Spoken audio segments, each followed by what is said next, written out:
కుంభరాశి వారికి మే నెలలో ఈ 3 సంఘటనలు జరిగే తీరుతాయి. ప్రాణాలు పోయిన ఈ యొక్క విషయాన్ని ఎవరికీ చెప్పకండి. కుంభరాశి వారు తలుపులు వేసుకొని మరీ ఈ వీడియోనైతే తప్పకుండా చూడండి. కుంభరాశి వాళ్ళకి మే నెలలో ఈ 3 విషయాలు ఏవైతే జరగబోతున్నాయో దాని మూలన మీ లైఫ్ అనేది చేంజ్ అయిపోతుంది. ఫ్రెండ్స్, ప్రతిసారి మనకి కొత్త నెల స్టార్ట్ అయినప్పుడు కొత్త ఆశలు అలాగే చిగురిస్తూ ఉంటాయి. ప్రతిసారి ఈ నెల మనకి సరిగ్గా లేదు, పర్లేదు, కానీ ఇక మీదట ఈ కొత్త నెల ఏదైతే మొదలవుతుందో ఇక్కడి నుంచి మనం మన ప్లానింగ్స్ని మంచిగా పెట్టుకోవాలి, దాంతోపాటు లైఫ్ని మార్చుకోవాలి అని చెప్పేసి ప్రతి కొత్త నెలతో కొత్త ఆశలు అనేవి చిగురిస్తూ ఉంటాయి.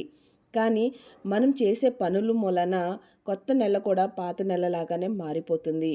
ఏంటి అనంటే ప్రతిసారి మనం తీసుకోవాల్సిన కొన్ని జాగ్రత్తలు ఏవైతే ఉంటాయో వాటిని మనం తీసుకోకుండా ప్రతి నెల మనం చేసే తప్పుల్నే రిపీట్ చేస్తూ ఉంటాము.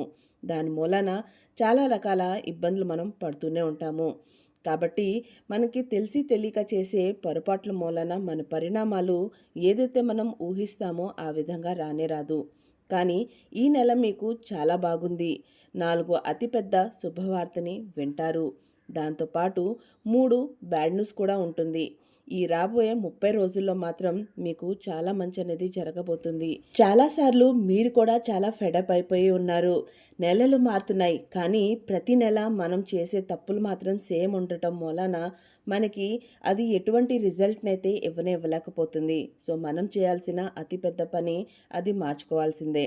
గ్రహాలు మార్పడి ఈ నెలలో చాలా మంచిగా ఉంది. దాని ప్రభావమే మీకు దక్కబోతుంది. కాబట్టి ఇక చింతించే సమయం పోయింది.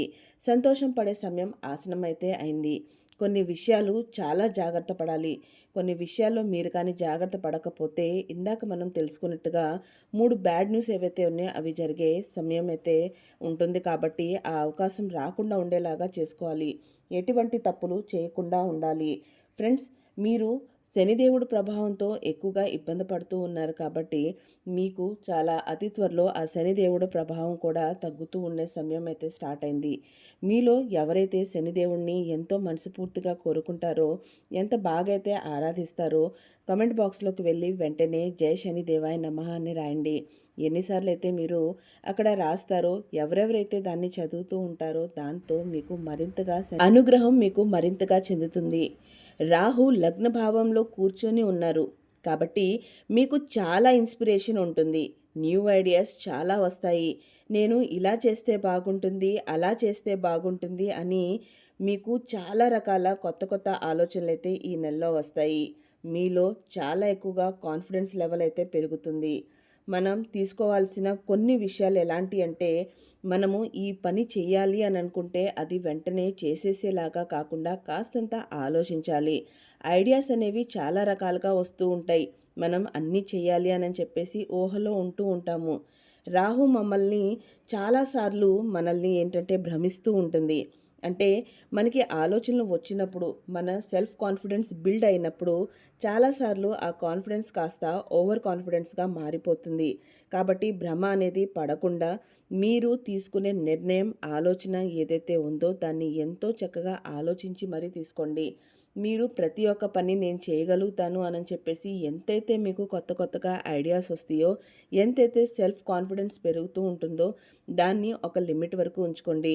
నేను ఇది కూడా చేయగలుగుతాను, అది కూడా చేయగలుగుతాను, ప్రతి ఒక్కటి నా ముందు ఏమి పనికిరాదు, నేను అన్నీ చేయగలుగుతానని చెప్పేసి ఓవర్ కాన్ఫిడెన్స్ లెవెల్ని అయితే హై చేసుకోవద్దు. ఎప్పుడైతే మీరు ఓవర్ కాన్ఫిడెన్స్ లెవెల్ని హై చేసుకున్నారా, దాంతో మీరు చాలా ఎక్కువగా ఇబ్బంది పడతారు. మనందరికీ తెలిసిందే, మనిషికి కాన్ఫిడెన్స్ అనేది ఉండాలి. దాంతో సక్సెస్ కూడా మనకి చేరువవుతుంది. అదే కానీ మనిషికి ఓవర్ కాన్ఫిడెన్స్ ఉంటే ప్రతి ఒక్కటి మన దగ్గర నుంచి చిన్నగా చేతిలోంచి నీళ్లు జారిపోయినట్టుగా జారిపోతూ ఉంటుంది. సో మీరు ఇక్కడ ఏమాత్రం కూడా భ్రమలో ఉండకుండా చక్కగా భ్రమ పడకుండా ఉండేలాగా మంచిగా నిర్ణయాలైతే తీసుకోండి. ఇక శని సెకండ్ హౌస్లో 2వ గదిలో ఉన్నారు. అది మనీ స్థానం. మీకు ఉన్న ఏడినాటి శని ఇప్పుడు అంతిమ సమయంలో ఉంది, అంటే అంతిమ దశలో ఉంది. కాబట్టి మీకు మనీ రావటం స్టార్ట్ అయిపోతుంది. శని ఎప్పుడు కూడా మీకు ఒక్కసారిగా మొత్తం లాటరీ ఇచ్చినట్టుగా డబ్బుల్ని ఇవ్వడు. కానీ శని ప్రభావం ఉండంగుండంగా ఎప్పుడైతే మన మీద తగ్గుతూ ఉంటుందో మనకే తెలియకుండానే కొన్ని పనులు జరిగిపోతూ ఉంటాయి. ఇప్పుడు మీకు అదే సమయం ఆసన్నమైంది. ఒక్కసారిగా కాకుండా కొంచెం కొంచెంగా మీకు డబ్బులనేవి వస్తూ ఉంటాయి. శని ఎప్పుడు కూడా మీకు ఒక్కసారిగా లగ్జరియస్ లైఫ్‌ని చూపిచ్చడు. ఒక్కసారిగా అంతా వచ్చేసి ఒక్కసారిగా పోయేలాగా చేయరు. కానీ ఎప్పుడైతే దాని ప్రభావం తగ్గుతూ ఉంటుందో, మీరు ఇప్పుడు ఏనాటి శని ప్రభావం నుంచి ఎప్పటినుంచో చాలా ఎక్కువగా ప్రాబ్లమ్ ఫేస్ అవుతూ ఉన్నారు. ఇప్పుడది అంతిమ దిశలో ఉంది కాబట్టి, మీకు ఎక్కడి నుంచైతే డబ్బులు రావు అని అనుకున్నారో, అక్కడి నుంచి కూడా డబ్బులు రావటం స్టార్ట్ అవుతాయి. మీకే తెలియకుండా చిన్న చిన్నగా మీకు మనీ అనేది రావటం స్టార్ట్ అయిపోతుంది.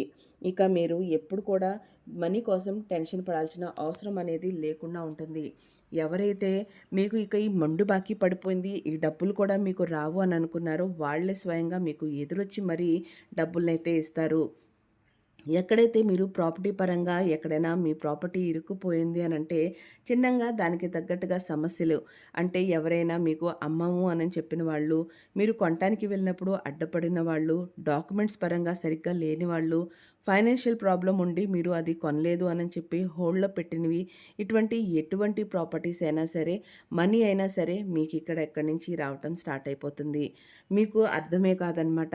ఎప్పుడు చూసినా ఒకదాని తర్వాత ఒకటి చిన్న చిన్న అమౌంట్ పరంగా మీ దగ్గరికి నిత్యం చేతిలో డబ్బులైతే ఈ నెల ఖచ్చితంగా ఉండే ఉంటుంది. కానీ ఇక్కడ మీరు తీసుకోవాల్సిన జాగ్రత్త ఏంటి అనంటే, డబ్బు వస్తుంది కదా అని చెప్పేసి దాన్ని అత్యంగా ఎక్కువగా అవసరం లేని చోట కూడా ఖర్చు పెట్టడం అనేది తెలివి తక్కువతనమే అవుతుంది. డబ్బులు వచ్చినప్పుడు దాన్ని ఎవరైతే ఎంత బాగా అయితే జాగ్రత్త చేసుకొని ఇన్వెస్ట్ కరెక్ట్‌గా చేసుకుంటారో వాళ్ళ లైఫే ఎప్పుడు కూడా సెటిల్ అవుతుంది. సో, మీరు ఇక్కడ మనీ వస్తుంది కదా అని చెప్పేసి ఏముందిలే ఇప్పుడు నాకు కాన్ఫిడెన్స్ లెవెల్ పెరిగిపోయింది. మంచిగా నాకు రావాల్సిన డబ్బులన్నీ కూడా వస్తున్నాయి. నా టైం చాలా బాగుంది. ఇంక నేను ఎదురు తిరగాల్సిన అవసరం లేదు. ఎదురు చూడాల్సిన అవసరం అంతకన్నా లేదు అనని చెప్పేసి మీరు కానీ ఓవర్ కాన్ఫిడెన్స్‌లోకి వెళ్లారా? డబ్బుల్ని ఎలా పడితే అలా ఖర్చు పెట్టేశారా? అడిగి అడగతలకే అది వాడికి అవసరమా లేదా అని చూసుకోకుండా డబ్బులు ఇచ్చేశారా? సో, అయితే మీరైతే మీ కాళ్ళ మీద మీరే కర్రతో కొట్టుకున్నట్టుగా ఉంటుంది. మీ కాళ్ళని మీరే గాయపరుచుకున్నట్టుగా ఉంటుంది. కాబట్టి ఇక్కడ మీరు ఏమాత్రం కూడా భ్రమలో ఉండకుండా చక్కగా మంచిగా వచ్చిన మనీని వచ్చినట్టుగా కరెక్ట్‌గా ఇన్వెస్ట్ చేసుకోండి. మంచిగా జాగ్రత్త పరుచుకోండి. ఎక్కడ ఇన్వెస్ట్ చేయాలా? ఏది కొనాలా? ఏది కొనకూడదా? ప్రతి ఒక్కటి ఒకటికి 4 సార్లు ఆలోచించి మంచిగా ప్లాన్ చేసుకొని అప్పుడు దాని తర్వాత స్పెండ్ చేయండి. ఇక మంగళం ఏదైతే ఉందో అది మూడో గదిలోకి పరివర్తన అవుతుంది కాబట్టి అది ఎప్పుడు కూడా మీలో ఉన్న మంచి అంటే కాన్ఫిడెన్స్ లెవెల్‌ని ఒక రకంగా చెప్పాలి అనంటే మీలో ధైర్యాన్ని బాగా పెంచుతుంది. మీకు ఎక్కడైతే కాన్ఫిడెన్స్ లెవెల్ ఉండి మనీ వచ్చిన తర్వాత మనసులో ఎక్కడో ఒక మూలన భయం అనేది ఉంటుంది కదా! ఇది నేను చేయనా? పెట్టనా? ఒక అనుమానం అనేది మనకి క్రియేట్ అవుతూ ఉంటుంది. పెడితే మనకి లాభాలు కలుగుతాయా? లేదా? అనేది. అటువంటిది కూడా మీకు లేకుండా మంచిగా మంగళం మూడో గదిలోకి మారటం మూలాన ధైర్యాన్ని మీకు బాగా నింపుతుంది. సో, మంచిగా మీరు స్ట్రాంగ్‌గా బిల్డ్ అనేది అవుతారు. ఈ సమయం ఈ మే నెల ఏదైతే ఉందో అది మీకు ఎంత మంచి అవకాశాన్ని తెస్తుందో మీరే చూడండి. ఇదంతా మీ గ్రహాలు మారిపోవటం మూలాన చిన్న చిన్నగా గ్రహాల్లో మార్పిడి రావటం, ఇక ఏడినాటి శని చివరి దిశలో ఉండటం మూలన మీకు ఇవన్నీ లాభాలు, ఫలితాలనేవి ఒకదాని తర్వాత ఒకటి మంచిగా కనపడుతూ ఉన్నాయి. కానీ మనిషి ఎప్పుడు కూడా మనసుకి సంబంధించిన మాటని ఎక్కువగా వింటాడు. ఇక దాంతో పాటు తన దగ్గర ఎప్పుడైతే మంచిగా డబ్బులు రావటం స్టార్ట్ అవుతాయో, కాన్ఫిడెన్స్ లెవెల్ పెరుగుతుందో, మంచిగా స్ట్రాంగ్‌గా బిల్డ్ అవుతాడో, దాంతో పాటు మనిషికి నేచర్ స్వభావమే ఈగో బాగా ఎక్కువగా బిల్డ్ అయిపోతుంది. సో, మీరు ఇందాక మనం చెప్పుకున్నట్టుగా జాగ్రత్త పడాల్సిన కొన్ని విషయాలు ఖచ్చితంగా ఉన్నాయి దాంట్లో. మొదటిది ఇది కూడా ఒకటుంది. ఈగో అనేది మీ దాంట్లోకి ఏమాత్రం తీసుకొని రాకండి. వన్స్ మీకు గానీ ఈగో వచ్చిందా, నా నుంచి ఎవరు ఏమీ చేయలేడు, నేనంతా బాగా చేసుకోగలుగుతాను, నా చేతి నిండా డబ్బులున్నాయి, నా కాన్ఫిడెన్స్ లెవెల్స్ హై పీక్స్‌లో ఉన్నాయి అనని చెప్పేసి ఎప్పుడైతే మీలో ఈగో అనేది ఎంటర్ అవుతుందో దాంతో చిన్న చిన్నగా మీరు నష్టపోవటం కూడా జరుగుతుంది.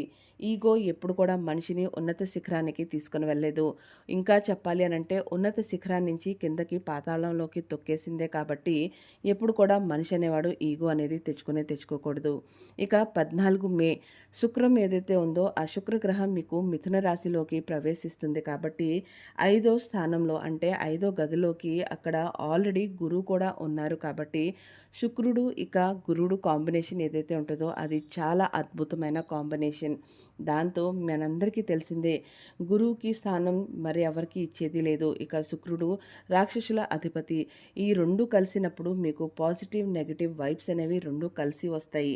సో, మీకు ఎక్కువగా చెప్పాలి అనంటే మీరు బ్యాలెన్స్డ్‌గా ఉంటే మాత్రం ప్రతి ఒక్కటి మీకు మంచి రిజల్ట్స్‌నే ఇస్తుంది.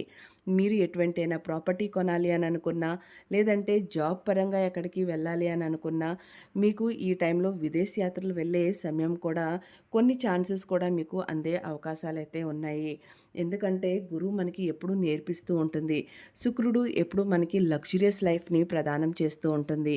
ఎప్పుడైతే ఈ 2 కాంబినేషన్ మీకు కలిసి వచ్చినప్పుడు మీరు లైఫ్‌లో మంచిగా సెటిల్డ్ అనేది అవుతారు. గురువు మీకు బోధిస్తూ ఉంటుంది. ఏమి చేయాలి? ఎలా చేయాలి? అనేది చెప్పేసి మీరు చేసిన పని బట్టి కరెక్ట్ రైట్ వేలో వెళ్తున్నారు కాబట్టి దానికి తగ్గట్టుగా ఫలితం మీకు దక్కుతుంది. మనీ పరంగా మీరు మంచిగా స్టేబుల్ అవుతారు. లగ్జరియస్ లైఫ్ కల్లే మీరు చిన్నంగా మౌల్డ్ అనేది అయిపోతారు. కాబట్టి ఇందాక మనం చెప్పుకున్నట్టుగా మానవ సహజ నేచర్ ఏదైతే ఉందో మీరు ఎప్పుడు కూడా డబ్బు, పేరు, పరపతి వస్తుంది కదా అని చెప్పేసి ఈగోని బిల్డ్ చేసుకోవద్దు. ఓవర్ కాన్ఫిడెన్స్ లెవెల్ని అస్సలు తెచ్చుకోవద్దు. మీ లైఫ్‌ని కూర్చొని నేను ఇది చేస్తాను, అది చేస్తాను, ఇలా కూడా చేసుకుంటాను, ప్రతి ఒక్కటి నేను చేయగలుగుతాను అని చెప్పేసి ఓవర్ కాన్ఫిడెన్స్ లెవెల్ తెచ్చుకొని మీరు ఏ పని చేయకుండా గమ్ముగా ఊహించుకుంటూనే కూర్చున్నారు అనంటే మాత్రం అది ఊహల్లోనే ఉండిపోతుంది. మనిషి ప్రతి ఒక్కటి ఏదైనా ఆలోచించినప్పుడు దానికి తగ్గట్టుగా మీరు ప్రతి ఒక్క అడుగును కూడా తీసుకొని వేయాలి. మీరు అడుగు వేయకుండా నేను ఇక్కడే కూర్చుంటాను కానీ నేనే రేస్‌లో అందరికన్నా ముందు ఫస్ట్ రావాలి అనంటే మాత్రం అది కుదరదు. మనకి గ్రహాలు అనుకూలంగా ఉండి, సమయం అనుకూలంగా ఉండనప్పుడు ఇక మనం కూడా ఏం చేసినా కూడా మనకి అది కలిసి రాదు. బట్ ఈ టైం అలా కాదు. ఈ టైంలో మీకు ప్రతి ఒక్కటి గ్రహాల మార్పుల మూలాన మీకు ఏడేనాటి శని చివరి దశలో ఉండటం మూలాన ప్రతి ఒక్కటి చాలా బాగా అనుకూలంగా మీకు మారుతుంది. సో, మీ అనుకూలంగా ఉన్న సమయాన్ని మీరు ఎంత బాగా యుటిలైజ్ చేసుకుంటారనేది మీ మీద ఆధారపడి ఉంది. మీకు తెలియని కొన్ని తప్పులు మీరు చేస్తూ ఉన్నారు. కానీ ఈ వీడియో మీ దగ్గరికి ఈ మే నెల మొదట్లోనే వచ్చింది అనంటే మీరు ఎంతో అదృష్టవంతులు. ఎందుకనంటే సాక్షాత్తు ఆ దేవుడే మీకు ఈ ఒక సంకేతాన్ని ఇస్తున్నాడు. మీరు ఈ వీడియో చూస్తున్నారు అంటే ఎటువంటి తప్పులు మీరు చేయకూడదు. ఎటువంటి జాగ్రత్తలు మీరు తీసుకోవాలి. మీ మంత్ అంతా ఏ విధంగా ఉంటుందో కూడా మీకు ఇప్పుడే తెలియచేస్తున్నాం కాబట్టి మీకాడ అవకాశం ఉంది. మీరు మంచిగా మీ లైఫ్‌ని ఈ మంత్‌లో స్టేబుల్ చేసుకునే సమయం మీకు ముందే తెలిసింది. ముందే తెలుస్తున్నప్పుడు మనుషులు దానికి తగ్గట్టుగా జాగ్రత్తలు తీసుకుంటాడు. ఎటువంటి తప్పులు కూడా చేయడు కాబట్టి మీరు మంచిగా ఈ పనిని చేసుకోండి. ఇక మే 15 సూర్యుడు ఇక బుధుడు 4వ గదిలోకి రాతున్నారు. అక్కడ ఎంట్రీ తీసుకుంటున్నారు. ఇది ఫ్యామిలీ టైం. ఇందాక మనం చెప్పుకున్నట్టుగా మీకు కాస్త కొన్ని చిన్న చిన్న బ్యాడ్ న్యూస్ కూడా వినే అవకాశాలు కలుగుతాయి అనంటే అది ఇదే. ఈ సమయంలో మీకు ఫ్యామిలీలో చాలా ఎక్కువగా ఇష్యూస్ అనేవి వస్తాయి. చిన్న చిన్న వాటికే చాలా పెద్ద పెద్ద గొడవలు అనేవి జరుగుతాయి. కారణం ఏమీ ఉండదు. మీ హస్తం ఏమీ ఉండదు. అయినా కూడా మీకు ఇంటికి వచ్చిన తర్వాత ఏదో ఒక విషయంలో చిన్న చిన్న నుస్కులు కనపడుతూ ఉంటాయి. మీరు మామూలుగా చెప్పిన మాటలు కూడా అవతల వాళ్ళకి ఎక్కువగా బాణంలాగా గుచ్చుకుంటుంది. దాంతో వాళ్ళు ఎలా పడితే అలా మాట్లాడతారు. ఈ యొక్క సమయంలో కానీ మీరు సైలెంట్‌గా ఉన్నారా? మిమ్మల్ని మీరు కాస్త కంట్రోల్ చేసుకున్నారా? ఇక చాలు. మీకు ఈ నెల గడిచిపోయింది అనంటే ఎటువంటి ప్రాబ్లమ్ ఉండదు. లేదు అనంటే ఈ చిన్న చిన్న ప్రాబ్లమ్స్ కూడా చాలా పెద్దవిగా అయ్యి మీ లైఫ్‌లో చాలా అతిపెద్ద అశాంతికి గురవుతాయి. మనశ్శాంతి అనేది అస్సలు ఉండదు. కాబట్టి మిమ్మల్ని మీరు కాస్త కంట్రోల్ చేసుకోండి. ఎవ్వరికీ ఎటువంటి అడ్వైజుల్ని ఇవ్వకండి. ఒకవేళ ఎవరైనా వచ్చి మీతో ఏదైనా కంప్లెయింట్ చేశారా వినండి. సరే చూద్దాము అన్నట్టుగా ఉండండి. అంతే తప్ప నువ్వేంటి నాకు చెప్పేది, నాకు చెప్పేంత వాళ్ళు మీరు అయ్యారా అన్న టైప్‌లో ఈగోకి పోయి కానీ మీరు మాట్లాడారా, ఇక మీ ఫ్యామిలీలో చాలా ఎక్కువగా ప్రాబ్లమ్స్ అనేవి క్రియేట్ అవుతాయి. అది పిల్లల విషయంలో కావచ్చు, భార్యాభర్తల మధ్యలో ఉన్న రిలేషన్ కావచ్చు, లేదు అనంటే తల్లిదండ్రుల విషయమైనా కావచ్చు. కాబట్టి ఫ్యామిలీ ఇష్యూలో ఏది ఎక్కడ ఏం జరుగుతున్నా, ఒకవేళ మిమ్మల్ని ఎవరైనా పెద్ద మనిషిగా తీర్పు కోసం పిలిచినా, లేదంటే నలుగురిలో కూర్చొని మాట్లాడదామని చెప్పినా వీలైనంత వరకు అవాయిడ్ చేయండి. ఒకవేళ అవాయిడ్ చేసే సమయం మీకు రావట్లేదు, తప్పనిసరి వెళ్ళాల్సొస్తుంది అనంటే అంతా వినండే తప్ప కూర్చొని పెద్ద మనిషిలాగా చాలా అడ్వైజులు అయితే వాళ్ళకి ఇవ్వకండి. ఎందుకంటే ఈ టైం ఏదైతే ఉందో అది మీకు కరెక్ట్‌గా లేదు. మీరు మంచి చెప్పినా అవతల వాళ్ళకి అది చెడుగానే ఉంటుంది తప్ప దాని మూలన మీకు సంబంధం లేని విషయంలో కూడా మీరు ఇరుక్కుపోతారు. ఇక బ్లేమ్ అంతా మీ మీదకే వస్తుంది. వీళ్ళే చేశారు, నీ మూలానే ఇలా జరిగింది, లేకపోతే ఇలా జరిగేదే కాదు అనని చెప్పి మీ మీదకి మొత్తం అనేది ఆధారపడి ఉంటుంది. సో మీరు జాగ్రత్త పడాలి. జాగ్రత్త పడితే ఇక ఎటువంటి ప్రాబ్లమ్స్ కూడా ఉండదు. ఇంకా మీరు అతిపెద్ద జాగ్రత్త తీసుకోవాల్సింది ఏంటి అనంటే మీ వాయిస్. మీరు ఏది కూడా ఉన్నది ఉన్నట్టుగా కరెక్ట్‌గా చెప్తారు. అవతల వాడు ఏమనుకుంటాడా, ఏంటి నేను కాస్త నిదానంగా చెప్పాలి అన్న ఆలోచన మీకుండదు.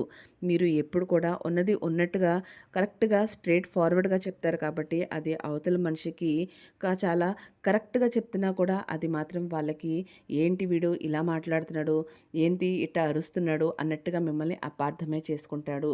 కాబట్టి మీరు మీ వాయిస్‌ని చాలా సాఫ్ట్‌గా పెట్టుకోవాలి. మిమ్మల్ని మీరు చాలా కంట్రోల్డ్‌గా మాట్లాడుకోవాలి. ఇక మీరు చేయకూడని పని ఇంకొకటి ఏంటంటే ఓవర్ థింకింగ్. మీరు చాలా ఎక్కువగా ఓవర్ థింకింగ్ చేస్తారు. మీరు ఎప్పుడు కూడా క్విక్ డిసిషన్స్ అనేవి ఏదైతే ఉన్నాయో అవి తీసుకోకుండా ఇది నేను చేయనా, ఇది నేను తీసుకోనా, దీని గురించి వేరే వాళ్ళ దగ్గర మాట్లాడనా అనని చెప్పేసి మీరు చేయాలనుకున్న ప్రతి ఒక్క పనిని అవతల వాళ్ళ దగ్గర చెప్తూ ఉంటారు. సరే ఇది నేను కొందాంలే, ఇది నేను తీసుకుందాంలే, చూస్తానులే అన్నట్టుగా ఇంకా కాస్త ఆలోచిద్దాం, తొందరపాటు ఏముంది అన్నట్టుగా ఆలోచిస్తూనే ఉండిపోతారు. మీరు ఆలోచనలో పడుతూనే ఉంటారు. మీ వెనకాల వేరే వాళ్ళు చక్కగా అన్నిటినీ తీసేసుకుంటూ ఉంటారు. కాబట్టి మీరు చాలా జాగ్రత్త పడాలి. మీరు తొందరపడి నిర్ణయాలు తీసుకోవద్దు. కానీ అలా అని మరింతగా లేట్‌గా డిసిషన్స్ అయితే తీసుకోవద్దు. వీలైనంత వరకు మీకు తెలిసిన సమయాన్ని ఆచరించుకుంటూ మంచిగా దాన్ని ఉపయోగించుకుంటూ మీ నిర్ణయాల్ని మీరు తీసుకుంటూ ఉండండి. అలా చేస్తేనే మీరు ఒక ప్రాపర్టీ కానీ, స్టేబుల్ ఇన్‌కమ్‌కి కానీ మంచిగా అర్హులవుతారు. ఇక కేతువు ఏడో గదిలో, ఏడో హౌస్‌లో ఉంది కాబట్టి మీ మ్యారీడ్ లైఫ్ కాస్త డిస్టర్బ్‌గా ఉంటుంది. ఇందాక మనం చెప్పుకున్నట్టుగా ఈ మే నెలలో కానీ మీరు కాస్త సైలెంట్‌గా ఉంటే సరిపోతుంది. భార్యకి కానీ, భర్తకి కానీ కోపం వచ్చి టెన్షన్‌కి, చికాకుగా ఉండి ఏదో ఒక మాట అనింది కదా అని చెప్పేసి దాని వెనకాలే మీరు పట్టుకొని కానీ ఏదైనా గొడవ మాట్లాడారా అది పెద్ద గొడవకే దారి తీస్తుంది. కాబట్టి ఏమాత్రం కూడా దానికోసం అంతగా టెన్షన్ తీసుకోవద్దు. కాస్త కంట్రోల్‌గా ఉండండి. ఓకే. No problem. విన్నట్టుగా ఉండిపోయి కాస్త ఒక చిన్న చిరునవ్వు ఇచ్చేసి అక్కడి నుంచి వెళ్ళిపోతే ఎంతో పెద్ద పెద్ద గొడవలకి తావు తీసే సమయాన్ని కూడా మీరు జయించినట్టే. ఇక ఫ్రెండ్స్, మీరు ఈ కాస్త గ్రహాలు ఏవైతే మార్పుల మూలాన మీ ఫ్యామిలీలో వచ్చే డిస్టర్బెన్స్‌కి ఏదైతే ఉన్నారో అది కానీ జాగ్రత్త పడాలి అని అనుకుంటే మాత్రం మీరు తీసుకోవాల్సిన కొన్ని జాగ్రత్తలు. దాంట్లో ఏంటి అనంటే మొదటిది ప్రతి శనివారం సాయంత్రం 7 గంటలకి మీరు ఖచ్చితంగా ఆవాల నువ్వులతో ఏదైతే ఉంటుందో దీపాన్ని వెలిగించుకోవాలి. వీలైనంత వరకు మీ ఇంటి దగ్గర ఏదైనా రావి చెట్టు ఉంటే అక్కడ పెట్టండి. రావి చెట్టు లేదు అని అనుకుంటే మీ ఇంటి గుమ్మంకి బయట ఖచ్చితంగా దీపం వెలిగించండి. ఇక ఆవుకి మీరు వీలైనంత వరకు బాగా గ్రీన్ కలర్‌లో ఉండే గడ్డిని తీసుకునెళ్ళండి. లేదంటే గ్రీన్ వెజిటబుల్స్‌ని తీసుకెళ్ళండి. ఆకుకూరలను తీసుకుని వెళ్ళండి. అవి తీసుకునెళ్ళి వాళ్ళకి పెట్టండి. మరింతగా మీరు ఎప్పుడైతే పెడతారో, ఇలా చేస్తారో మీకు చాలా మంచి అనేది జరుగుతుంది. ఎక్కడైతే కాస్త శుక్రుడు రాక్షసులకి అధిపతి, ఎంత మనకి లగ్జరియస్ లైఫ్‌నిచ్చినా రాక్షస గుణాల్ని కూడా కాస్త మనకి కలుపుతాడు కాబట్టి అక్కడే మనకి ఈ ఈగో అనేది ఎక్కువగా మనము రూడ్‌గా మాట్లాడటం, నాది నేనే గొప్ప అనే భావాలు మనకి కలుగుతాయి. కాబట్టి అది రాకూడదు అనంటేనే మీరు ఈ పరిహారాలు చేసుకుంటే అంతా చాలా మంచిగా ఉంటుంది. ఇక ఇంకొకటి, మీరు ఎప్పుడు కూడా ఇంట్లో నుంచి బయటికి వెళ్ళేటప్పుడు, లేదు అనంటే ఏదైనా పనికి మీరు బయటికి వెళ్ళేటప్పుడు ఖచ్చితంగా చందనానికి సంబంధించిన నుదుటిన బొట్టు మాత్రం పెట్టుకొని వెళ్ళండి. మీకు ఎంతో మనశ్శాంతిగా ప్రశాంతతని ఇస్తుంది. దాంతోపాటు మీరు చేయాల్సిన అనుకున్న ప్రతి ఒక్క పని మంచిగా జరుగుతుంది. సో శాంతికి చిహ్నానికి ఉంటుంది. మైండ్ని రిలాక్స్ పెడుతుంది. మీ డిసిషన్స్ మేకింగ్ని మంచిగా ఉంచుతుంది. కాబట్టి ఈ 3 పరిహారాల్ని ఖచ్చితంగా చేసుకోండి. సో ఫ్రెండ్స్, చూశారు కదా ఈ నెల మీకు ఏ విధంగా ఉంటుందో. సో మీకు కానీ ఈ వీడియో నచ్చితే తప్పకుండా లైక్ చేయండి. మీకోసం మేము ఎంతో కష్టపడి పరిశోధనలు చేసి మీకోసం మేము ఈ వీడియోస్ తీసుకుని వస్తాం. మీ యొక్క చిన్న లైక్ మాకెంతో ప్రోత్సాహాన్ని కలిగిస్తుంది. అలాగే మీకు తెలిసిన వాళ్ళకు కూడా ఈ వీడియోని పంపించండి. వాళ్ళని కూడా జాగ్రత్త పడమని చెప్పండి. ఇక ఫ్రెండ్స్, ఖచ్చితంగా కమెంట్ బాక్స్లో మాత్రం జై శనిదేవ్ అని మాత్రం రాయటం మర్చిపోకండి. Thank you so much friends.